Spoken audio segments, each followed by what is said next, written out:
Being Bon, with Simon. Simon, what are you currently building from San Francisco? I am building a web security company focused on browser signals. Why did you decide to build from San Francisco?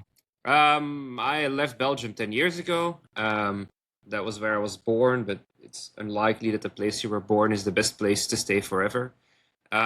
And look, it just made most sense. Like every objective thing, like pointed to being here. And I also just liked it here, and I built a whole career around companies that were built here, so it made sense. What stage was your company when you decided to make the move to San Francisco? It was always a US company from the first day, and I was always planning on relocating to San Francisco. But it basically was like a heads down year for just building product, and then eventually I made the move here when kind of like the whole investor and sales side of things became more important. So yeah, pretty much that. And if you were to point one thing that attracted you to San Francisco, was it other founders, the capital, the good cafes? Well, you're surrounded by people who are building, right? And so the culture here is very pro building things and pro business, and that is a really big difference compared to many European cities. When you first went to San Francisco and you have certain expectations before you went, were they right or were they wrong? But the thing is, like, I didn't make this move just off of stuff I heard on podcasts. Like, I always worked for companies that were like originally built here, so I had a lot of exposure to this place. San Francisco as a city changes all the time. Right now, we are massively on that AI wave, and it's a different city now than it was 4 years ago, of course.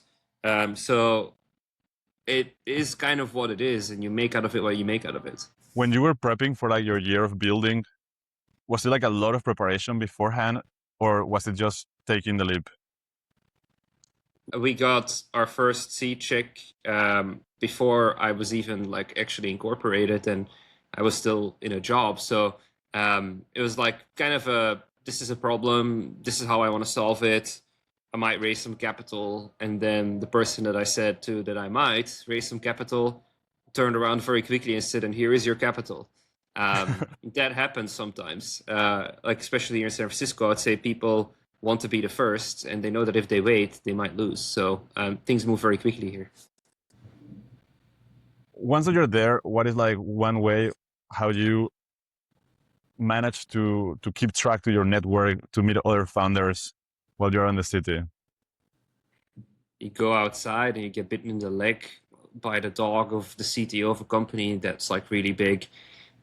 You go to Barry's boot camp in Marina, you bump into VCs. Like you just gotta be out here. If you're out here and you network with people and you go to the right places, then everything kind of follows. This is a very small city, right? And so as much as it has a massive global impact, what happens in this city, it is very walkable and very cyclable, like a cycle from one side of the city to the other in half an hour.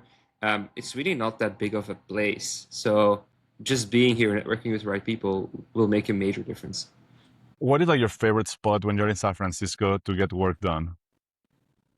My office. So, dude, there's all these like co-working coffee places and stuff, and they're distracting. Like, let's be real. You don't get your best work done there. You don't have your nice monitor setup that you have at home or that you have at your office. If you want to network with people. If you want to work, you want to work. Like the middle ground there of being in a co-working spot and trying to answer a few emails is really not ideal. So they're not my favorite spots for that reason.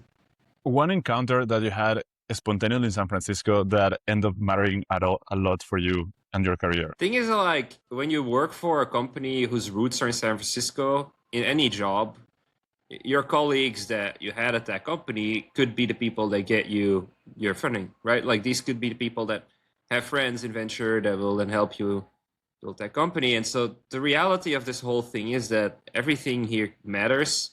You can't honk at somebody in traffic thinking they're not important. Like, that's just kind of how this place is.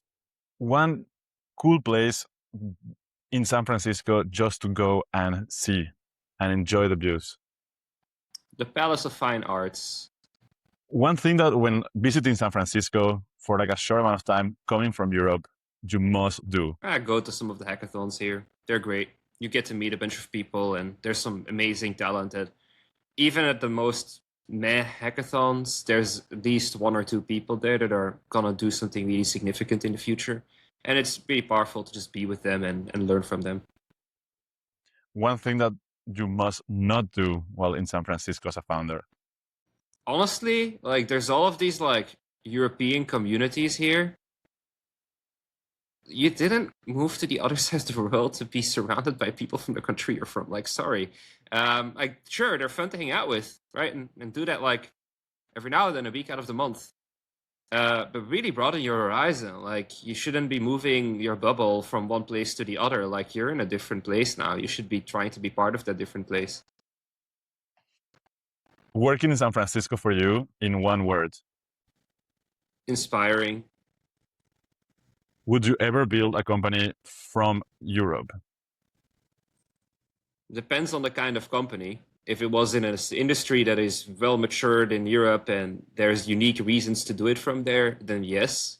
I'm a strong believer that you got to build a company from where it makes most sense to do that from. With my current knowledge and expertise, there is no reason to do that from Europe.